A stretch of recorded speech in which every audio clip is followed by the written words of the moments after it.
¿Qué tal, mi gente bonita de YouTube?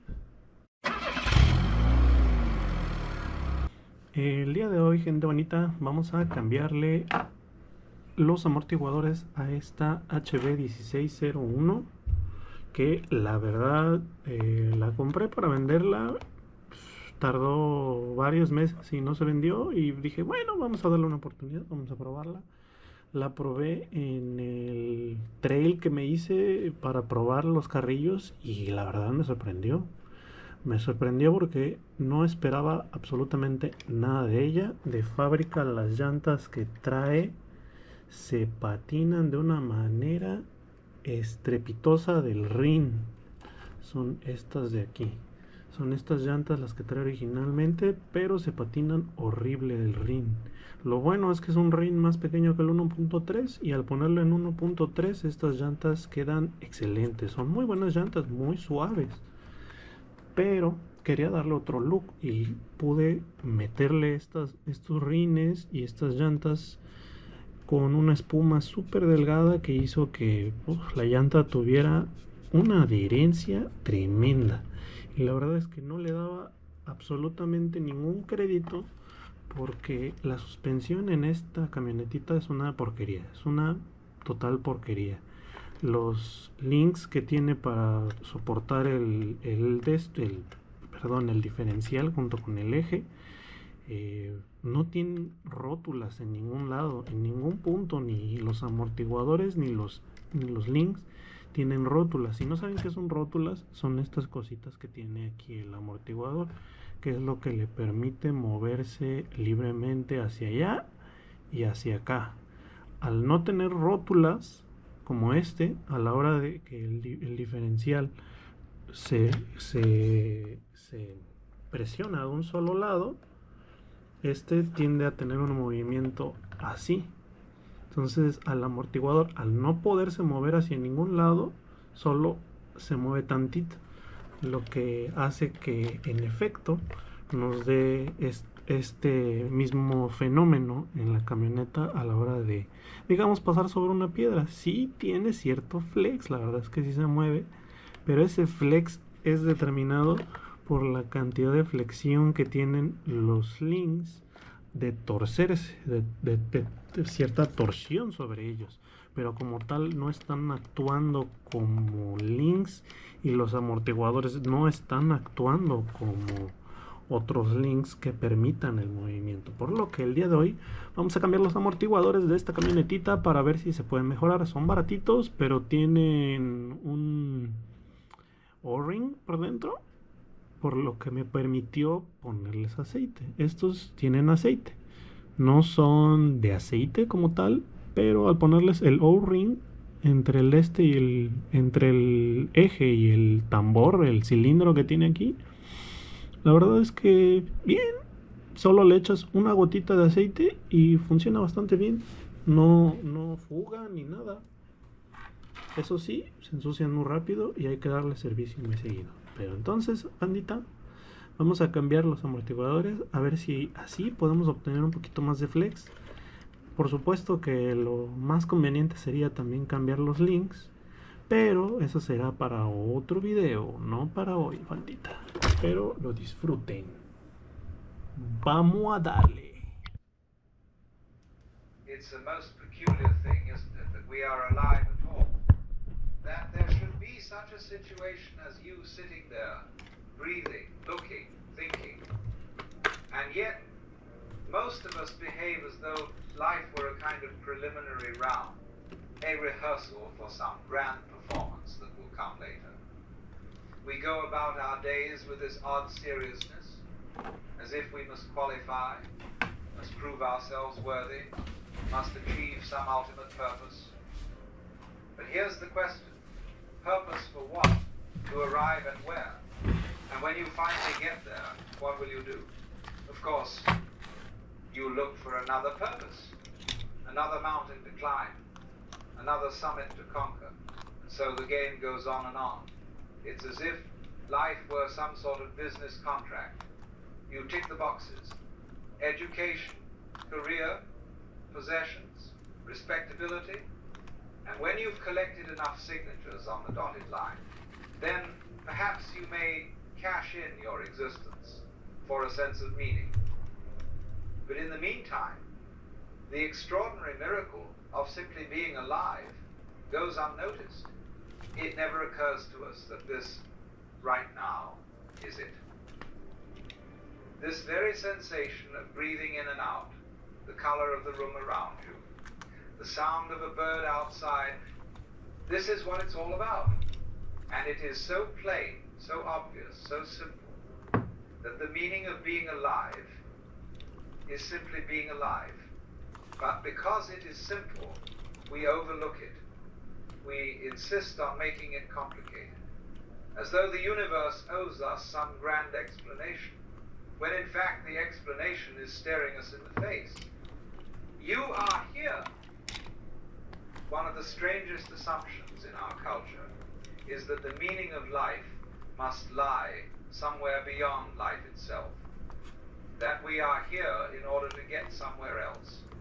And so, almost from the moment we can walk and talk, we are trained to treat existence as a kind of race. You must accomplish something. You must earn your keep. You must justify your being alive by piling up achievements, titles, possessions. And so we live with this peculiar sense that we are on probation, as though the world is constantly watching and waiting to see if we measure up. But what exactly is it we're supposed to measure up to? Some people say success. But success by whose standards? Others say respect, legacy, a name that will last for generations. And so people spend their lives running, climbing, striving, all in pursuit of an image in the mind. An image of what they ought to be, what others might applaud, what the history books may record.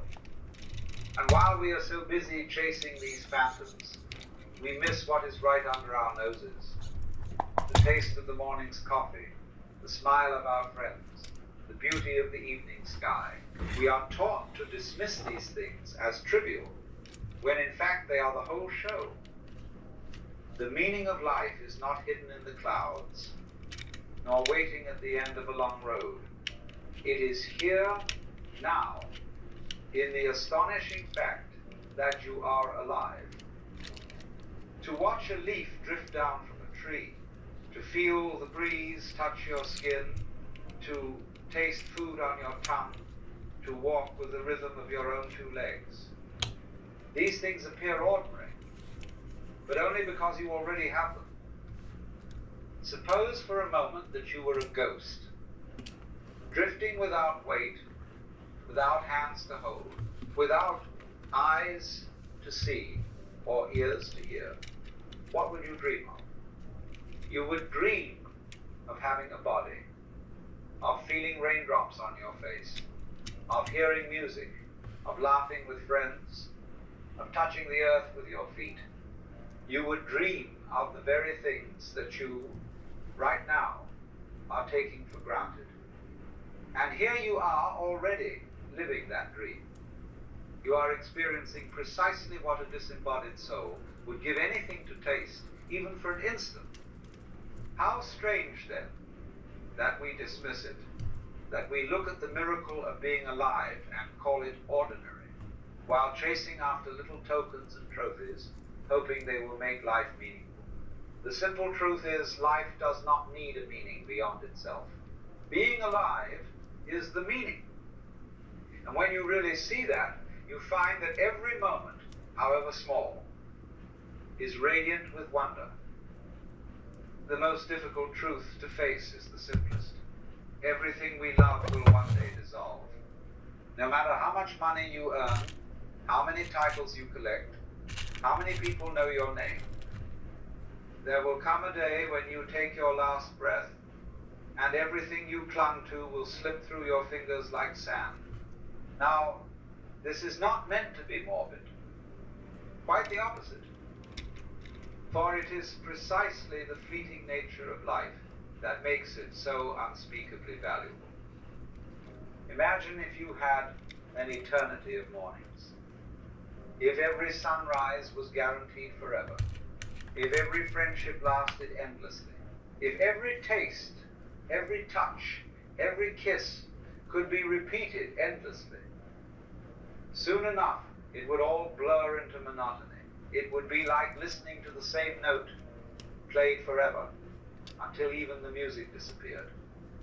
But life is not like that. Life is music, but it is music because it ends.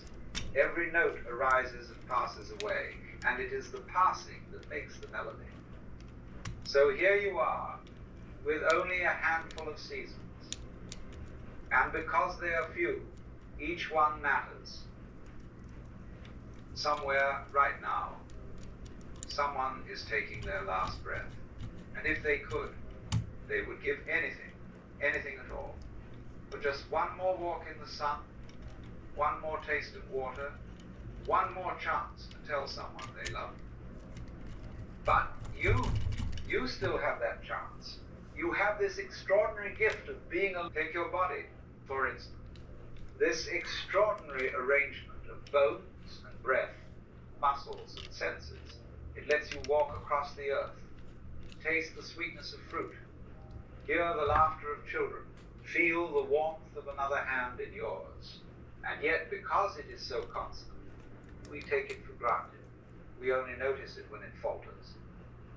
But the very fact that you can feel, that you can see, hear, touch, is already the most marvelous privilege.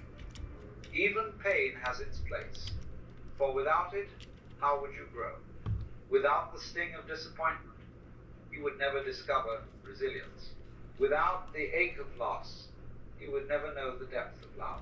Even those who wound you, in their own strange way, contribute to your becoming. And so give thanks to the difficulties too, because both are signs that you are alive. Both are currents in the same river of experience. You begin to see that life does not owe you anything extra. The gift has already been given, to breathe, to be, to witness the unfolding of the world. And the most sensible response you could say over and over is, thank you. Once you begin to see life as a gift, the next question is whether you will trust it. For most of us live as if the universe were against us, as if existence were some kind of obstacle course to be conquered. We push, we resist, we fight with reality, as though life made a mistake in producing us.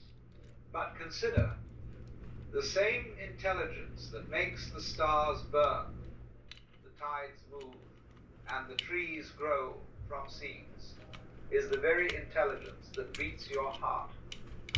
You didn't invent yourself. You didn't design your eyes or decide to breathe. Something greater than you is doing this. You have to trust it. Because if you do not, you will spend your days in resistance, complaining, grasping, doubting, always waiting for things to be different than they are. And you will suffer, not because life is cruel, but because you refuse to let it carry you. Trust is a surrender. It is the recognition that you are part of something vast, and that the current knows where it's going, even when you do not. Some call this God, others call it the Tao, or simply the flow of existence. But whatever word you use, it is the same mystery, the same hand that has guided you through every trial and given you every joy. To trust it is to rest, to breathe, to say, yes, life, I am with you. And when you do, you find that the struggle dissolves.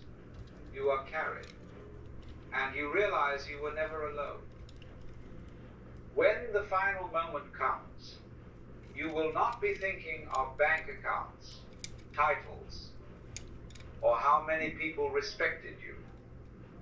What will return are faces, the face of someone you loved, the laughter you shared with a friend, the animals you have, small things, which were never small at all.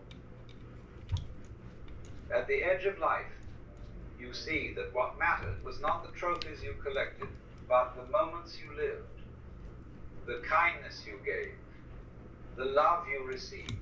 And so the irony is this: the things we spend our lives chasing fade into irrelevance at the very end, while the things we took for granted, a breath, a smile, a kiss, are revealed as priceless. The deathbed is not a punishment.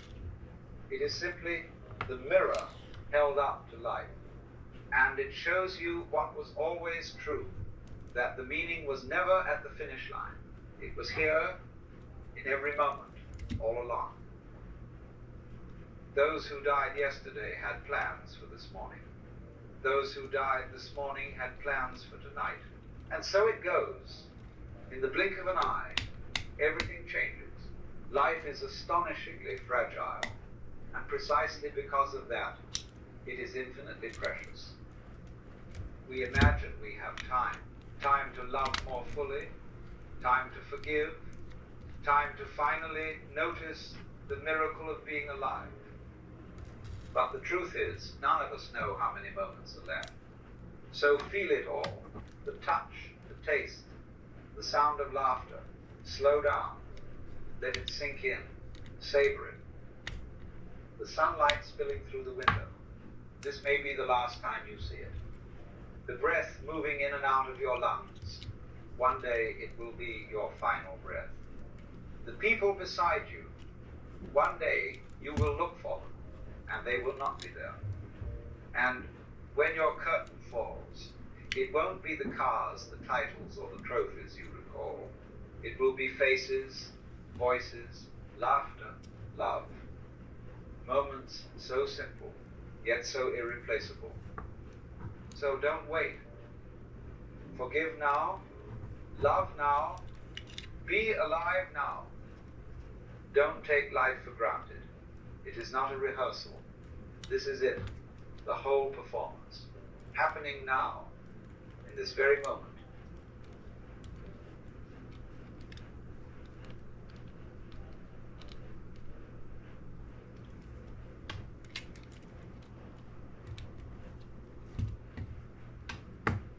Remember, billions of people have lived before you.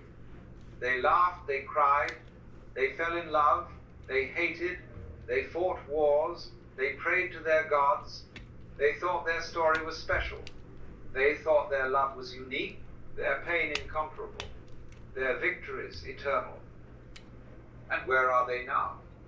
All gone, not even a trace remains, as if they never existed.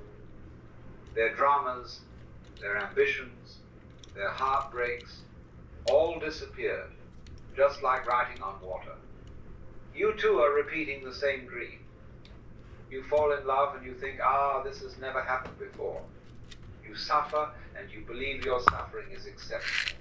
But it is not. It has been happening again and again for billions of lives, and existence remains unconcerned.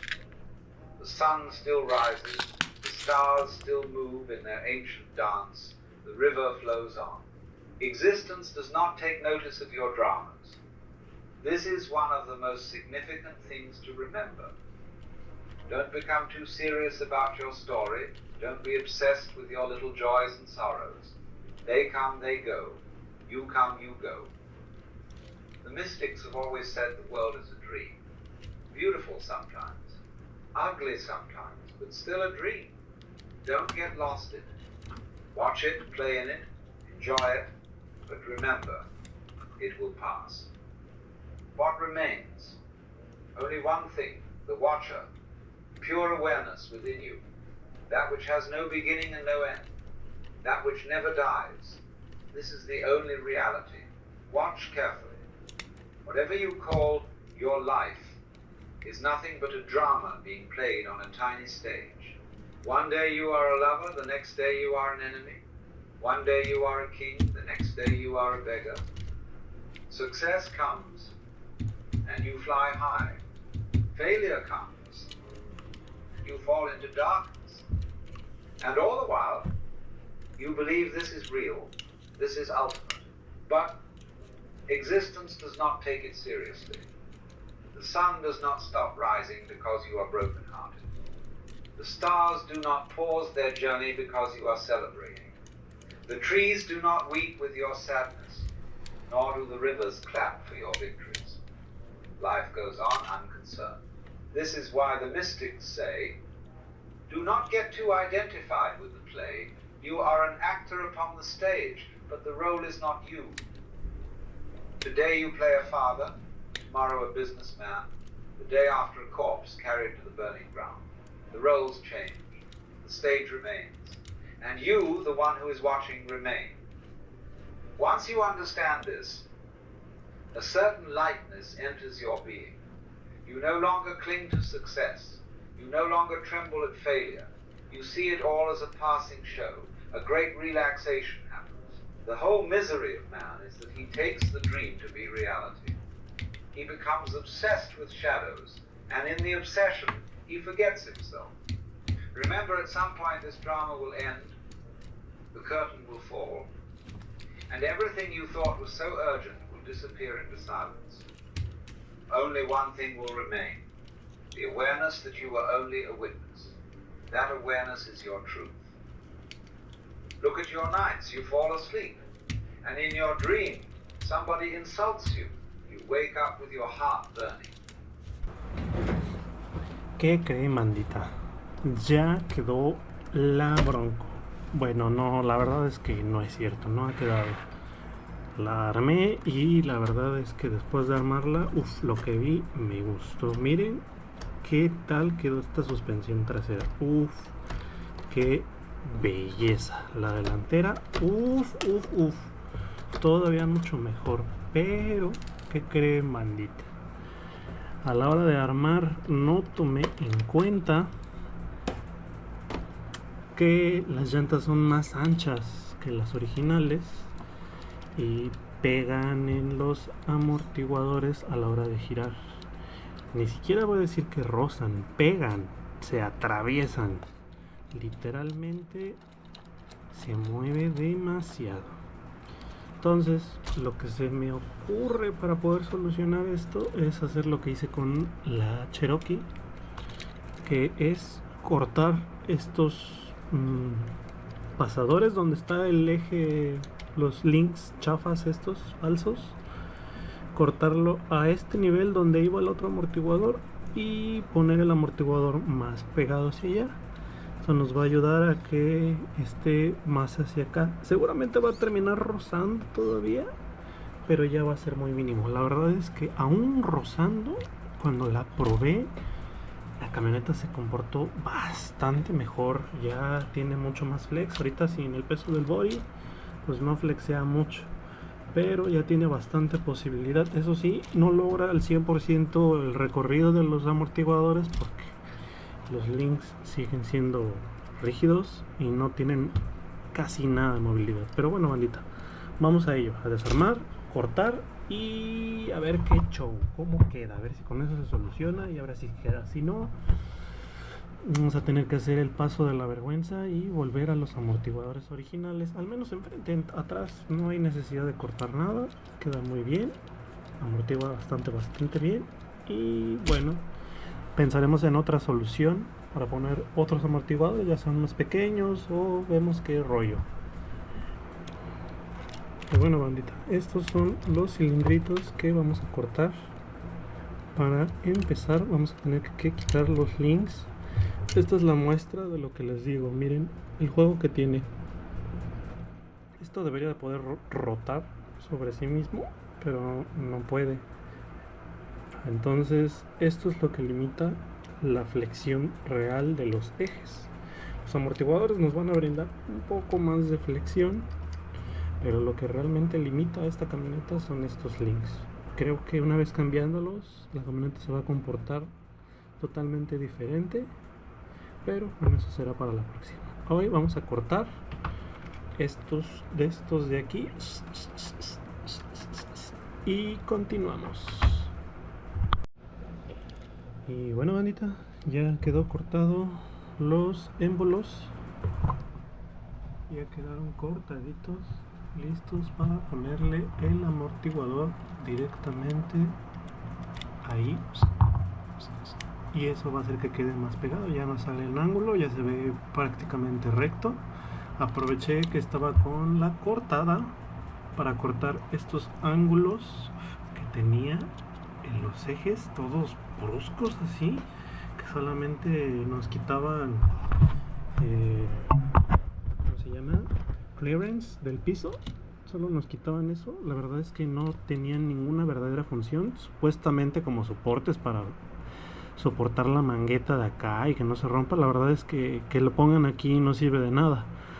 El que quede en esta manera sí, ya es el mínimo requerido. Pues estaba como estos de aquí arriba, totalmente cuadrados, nada que ver. Al ser triangulares cumple la misma función y el mismo esfuerzo, y ya no estorban tanto. Muy bien, ahora sí, armemos y para que vean qué show. Esperemos si haya quedado. Bueno, voy a mover los amortiguadores todavía, posiblemente 1 o 2 huecos más, con tal de evitar que roce con las llantas. Pero bueno, veremos qué tal, bandita. Y bueno, bandita, volví a armar todo y ¿qué creen? Siguió rozando, ya no rozaba de la misma manera, ahora sí ya solo rozaba, pero era suficiente para hacer girar el resorte. Y el problema que le encuentro que esté rozando con los amortiguadores, porque aunque realmente no había una pérdida tan grande de desempeño, es que el retenedor del resorte se terminaba saliendo y hacía que el resorte se saliera de su lugar y ahora sí la suspensión se estropeaba. Por lo que decidí volver a poner los amortiguadores en el agujero de plástico como le hice en la parte de atrás. Yo quería que quedara un poco más atrás el amortiguador por cuestiones de desempeño. Al poner más recto el amortiguador ahora es un poco más duro moverlo, y aunque tiene más recorrido ya es más duro, y adelante la suspensión debe ser más suave que la de atrás. Pero bueno, veamos qué tal reacciona la camionetilla así. Lo más probable es que aunque lo deje así, pues tal vez cambie los resortes. Y bueno, podemos ver que quedó exactamente como no quería que quedara.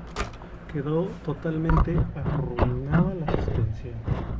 Atrás quedó bastante bien, no quedó muy bien, pero adelante quedó muy rebotona y muy alta. No lo sé, pero según yo, para poder ser crawler debería ser al revés, así. Incluso así de exagerada sigue siendo mejor que esto. Está demasiado plana. Lo que sí vamos a hacer es poner resortes más suaves. Esa va a ser la solución, unos resortes más suaves adelante y veremos qué show. Y bueno, bandita, hemos terminado con la suspensión, bueno, los amortiguadores de esta camionetilla.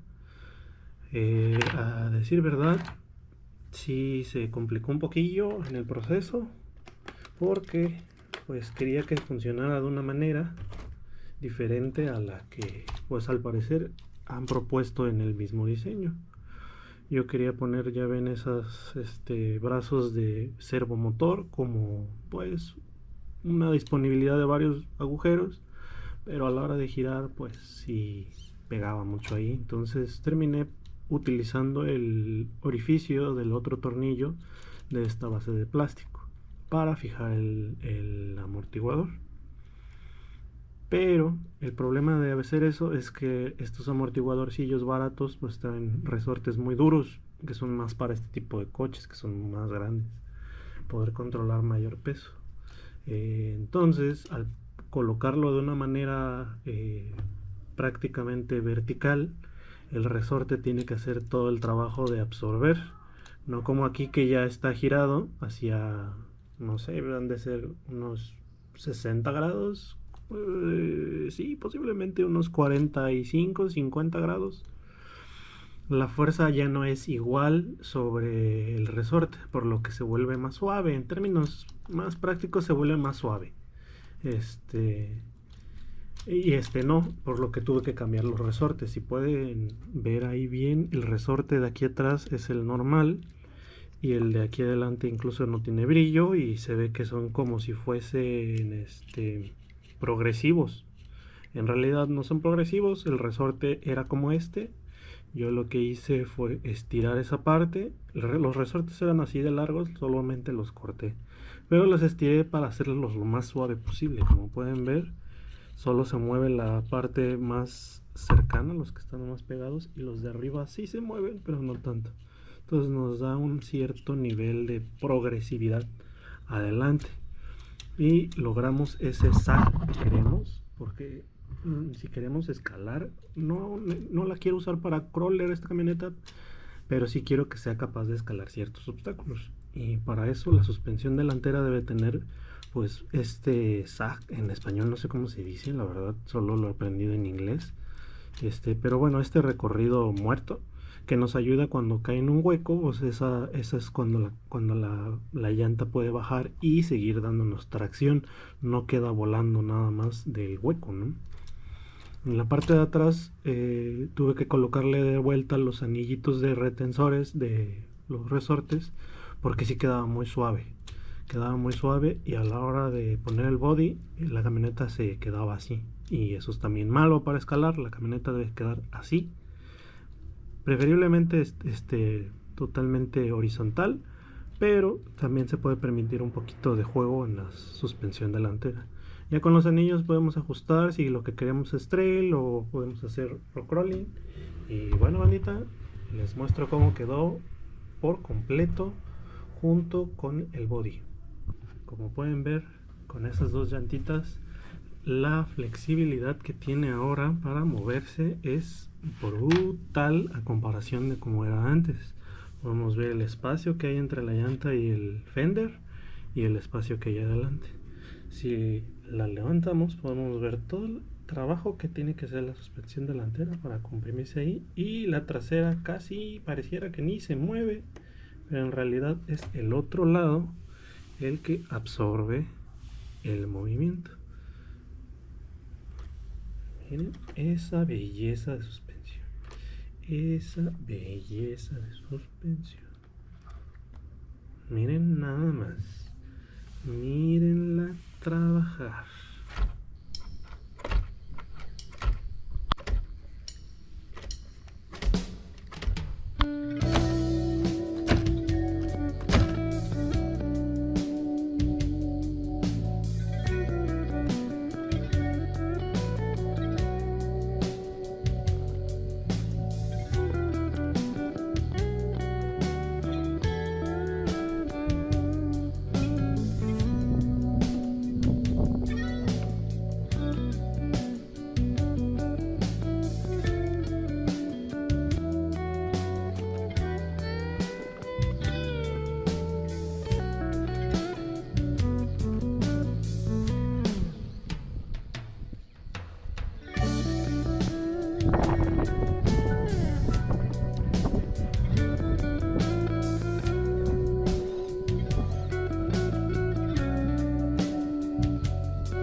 bandita, ahí lo tienen. La verdad es que vale la pena totalmente hacer la mejora, el cambio de amortiguadores, aunque sean unos baratitos. Recuerden, estos no son originalmente de aceite, yo solamente les puse el O-ring o el retenedor para el aceite y eso los hace funcionar de maravilla. Yo utilizo 2 gotitas, 3 gotitas de aceite mineral y con eso trabajan así. Espero les haya gustado el video. Próximo video tal vez sea de cambio de motor o de los links, no lo sé, lo voy a decidir porque la verdad estoy muy contento cómo quedó, cómo se mueve, las llantas súper suaves y los amortiguadores suaves. De verdad que cambiaron totalmente esta camionetita barata. Espero haya gustado el video, ya saben, en el like, comenten y si quieres probar, si eres una persona genial, dale suscribirte. Si te suscribes, seguramente es porque eres una persona genial. YouTube no deja suscribirse a mi canal si no eres una persona genial. De verdad, inténtalo. Nos vemos, bandita. Que tengan un excelente día. Chao.